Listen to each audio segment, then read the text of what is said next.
Nu, kā te jūs ar Romu iepazināties? 70.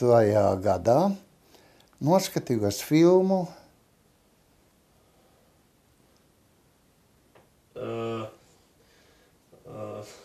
Izskatās no galvas. Velle kalpi. Vēlreiz. Jā, ok. 70. gadā noskatījos filmu Velle kalpi. Un no visiem personāžiem man kaut kā iekrita acīs un zemapziņā Priore, kuru tēloja Zigrīda Stungura. Un kaut kur zemapziņā tāda nojauta jebkā, ka noteikti es viņu satikšu. Un liktenis bija lēmis, ka pēc dažiem gadiem Liepājas teātra galvenā režisora jubilejā, Nikolai Mūrnieka jubilejā, mēs satikamies. Mūs iepazīstināja pazīstamais Liepājas aktieris Valdemārs Zandbergs. Un tā pa vārds pa vārdam sākām dejot, un liktenis bija lēmis mums kopā nodancot dzīvē 36 gadus, 1 mēneši un 7 dienas. Zini kā, tu stāsti man, tu nestāsti kaut kam tur, pat neskaties tajā kamerā, skaties uz maniem, tu stāsti man. Jā. Jo tad būs tev, pirmkārt, tev būs vieglāk, tīri cilvēcīgi, kā mēs toreiz runājām. Jā. Te nav kameras, tā kamera ir tālu un tu stāsti man. Tā, varbūt no sākuma. Nē, turpinām.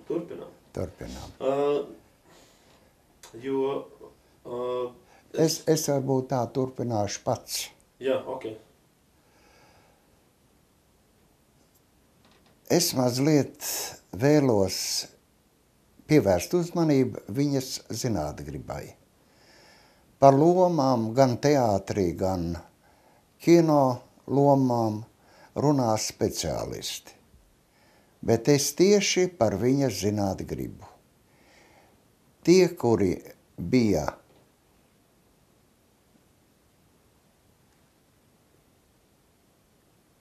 Eduarda Smiļģa muzejā šovasar, tie bez citiem eksponātiem redzēja arī viņas konservatorijas beigšanas diplomu un pie tām arī atzīmes. Tur bija vienīgi piecinieki. Viņas mērķis nekad nav bijis nopelnīt pieciniekus, bet viņas mērķis bija izzināt līdz pašiem dziļumiem to būtību attiecīgā priekšmetā, attiecīgā zinātnes nozarē. Viņi interesējās ne tikai par daļliteratūru, par mākslu. Viņi interesējās daudz plašāk. Mīļais temats viņai bija izzināt kosmosa visas būtības un nebūšanas. Oi, piedod. Tad teikumu atpakaļ, viņai bija izzināt kosmosa būtības. Viņa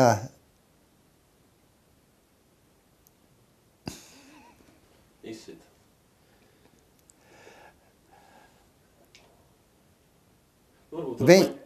Tā.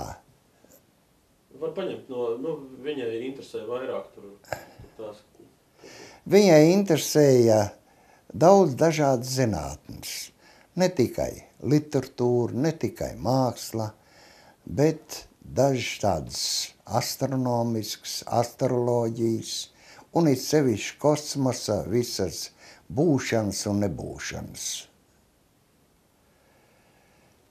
Ja, piemēram, pēc mēs lasītu vienu un to pašu grāmatu, tad tādā gadījumā mēs parastie lasītāji tiktu līdz vidum, bet viņi jau šķirtu nākošo lapas pusi. Varētu teikt tā, ka viņa to nebūtisko kaut kā prata izlaist, bet uztver tieši to pašu būtiskāko. Starp citu, viņai bija fenomenāla atmiņa, pat savas mūžas pēdējās dienās. Viņa varēja atminēties savu bērnību, savu jaunību, savus skolas gadus un daudz dažādas dzīves likstas un laimes brīžus. Viņa pārvaldīja ne tikai latviešu, bet arī perfekti krievu un vācu valodu. Mazliet vājāk angļu un franču un pat itāļu valodu. Viņi ļoti mīlēja lasīt oriģinālu darbus. Un tāpēc viņa ir vairākus dramatizējumus tulkojusi no svešvalodām latviešu valodā. Dažādas dramatizējumus. Un nevienmēr ar to dramatizējumu piedāvājumu gāja raiti. Līdz ar to bija stresi, asaras, kā jau tādos gadījumos mēdz parasti būt. Un tad viņai radās doma, iecere sacerēt vienu dzejoli, kurš ir starp citu no daudzajiem. Netieku gudra, netieku gudra, gudra nebiju. Gudra gribēju tikt, tikusi gudra, netieku gudra, kur to gudrību likt, viss. Man liekas, ka viss no sākuma ir.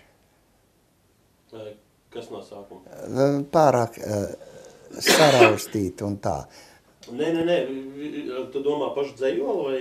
Visu. Nē, Laimon, viss kārtībā. Es saku, atslābinies. Nevajag, ja nu kas, mēs to varēsim izdarīt vēlreiz. Jā. Par to nav jāuztraucās. Tad tagad ejam cauri vienkārši to, ko tu atceries. Varbūt tagad būs tā kā tāda, tās izslēgt.